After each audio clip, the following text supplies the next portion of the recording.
Good morning সবাইকে। কালকে সকাল থেকে সন্ধে পর্যন্ত দিনটা কিভাবে কাটলো সেটাই তোমাদের সাথে শেয়ার করব। সকালটা শুরু হয়েছিল ডাবের জল দিয়ে। এরপরে দেখো, এটা হচ্ছে আমার কাকা শ্বশুর। আমি বলেছিলাম বাড়িতে আসলে মোচা খাবো। আসার পরের দিনই কাকু গাছ থেকে মোচা কেটে এনে দিল। এই ভালোবাসাগুলোই কিন্তু মনে থেকে যাবে। এরপরে চলে গিয়েছিলাম আমার হাজব্যান্ডের মামা বাড়িতে।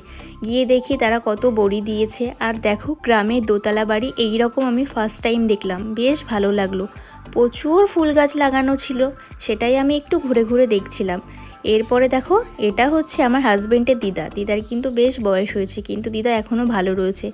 এই রকমভাবেই ভালোভাবে থাকুক। শুধু আমাদের দিদা বলে না, এই দুনিয়াতে যত বয়স্ক দিদা দাদু আছে সবাই ভালো থাকুক, ঠাকুরের কাছে এটাই কামনা করি।